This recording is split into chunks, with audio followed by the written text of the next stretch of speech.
आपको बता दें, अलीगढ़ महानगर के तेलीपुरा स्थित शाहनवाज चौधरी के आवास पर इफ्तार पार्टी का आयोजन किया गया। वहीं राष्ट्रीय पसमानदा मुस्लिम महासंघ के जिलाध्यक्ष आसिफ सैफी अपने कार्यकर्ताओं के साथ शाहनवाज चौधरी के आवास पर पहुंचे। वहीं शाहनवाज चौधरी की तरफ से इफ्तार पार्टी के दौरान एक मीटिंग का भी आयोजन किया गया, जिसका मुख्य उद्देश्य राष्ट्रीय पसमानदा मुस्लिम महासंघ के जिलाध्यक्ष आसिफ सैफी ने शाहनवाज चौधरी को जिला मंत्री नियुक्त किया। इसके साथ सैकड़ों कार्यकर्ताओं को भी जोड़ा गया है। वहीं जिलाध्यक्ष आसिफ सैफी ने बताया कि हमारा एक कार्यकर्ता जिला अध्यक्ष है।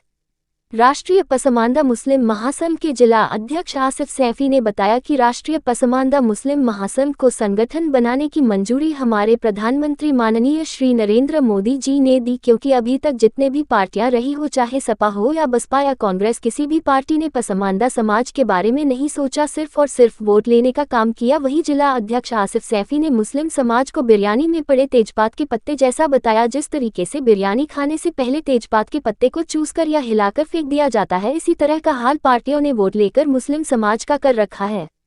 हमारा संगठन मुस्लिम समाज को जोड़कर मुस्लिम समाज को मजबूत बनाने का कार्य कर रही है, जिससे मुस्लिम समाज पर अगर कोई भी विविधा आती है तो मैं उनके साथ कंधे से कंधा मिलाकर हमेशा खड़ा रहूंगा।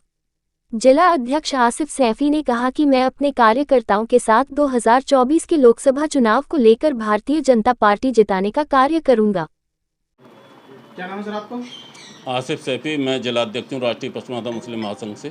आज जो प्रोग्राम हुआ है, किस संबंध में क्या प्रोग्राम हुआ है? देखिए, ये हमने एक रोज़ा अफ्तार था यहाँ पर, तो सभी संगठन के कार्यकर्ता यहाँ पर मौजूद रहे। उसी में एक संबोधन भी रखा है और लोगों को संगठन के साथ जोड़ा है नियुक्ति पत्र देकर।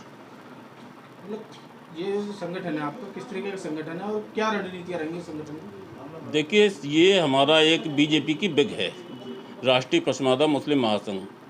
मोदी जी और योगी जी ने, अमित शाह जी ने इस संगठन को मंजूरी दी और उन्होंने इसको बनाया है और उसी में हम लोगों को जोड़ रहे हैं। और अभी 2024 में हमारा इलेक्शन है, बहुत नज़दीक है, 26 तारीख को आने वाले, सब 26 में इलेक्शन है। तो अभी हमारे सारे जो भी संगठन में जितने भी लोग जुड़े हैं, कार्यकर्ता हैं, वो सभी बीजेपी के लिए कार्य कर रहे हैं। घर घर जाकर जो भी मेहनत कर रहे हैं, सभी को 26 तारीख को ज़्यादा से ज़्यादा बीजेपी की सपोर्ट में वोट करें। आपने कहा था कि हमारा संगठन राष्ट्रीय पसमानदा मुस्लिम महासंघ जी भारतीय जनता पार्टी को सपोर्ट कर रहा है। जी जी। तो अलीगढ़ से जो सतीश गौतम सांसद भारतीय जनता पार्टी से उम्मीदवार है, तो दूसरा गठबंधन की तरफ से चौधरी विजेंद्र सिंह, क्या दोनों में टक्कर रहेगी या सांसद जी टिकट निकाल पाएंगे? देखिए, हमारी टक्कर कोई नहीं दे पा रहा है। सांसद जी हमारे सतीश गौतम जी सबसे आगे चल रहे हैं। पिछली बार 2.5 लाख वोटों से जीते थे, इस बार 4 लाख से ज़्यादा मतों से आगे रहेंगे। और सभी मुसलमान, मैं समझता हूँ 35 से 40% मुसलमान बीजेपी के साथ है, भारतीय जनता पार्टी को वोट करेगा। उसका रीज़न कही है कि अभी तक जितनी भी पार्टियाँ रही हैं, कभी किसी ने मुसलमानों के बारे में न सोचा, न कोई मुसलमानों का हित किया। जितनी भी पार्टियाँ रही हैं, सिर्फ मुसलमानों को ठगने का काम किया है और सिर्फ वोट लेकर अपना काम निकाला है।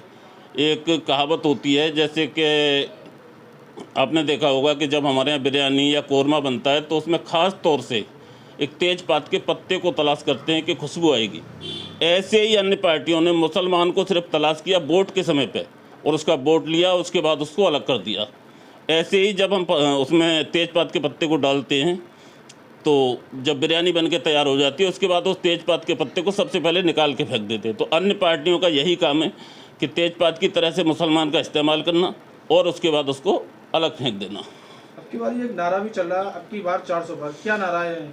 देखिए, मोदी जी का नारा है कि सबका साथ, सबका विकास और सबका विश्वास।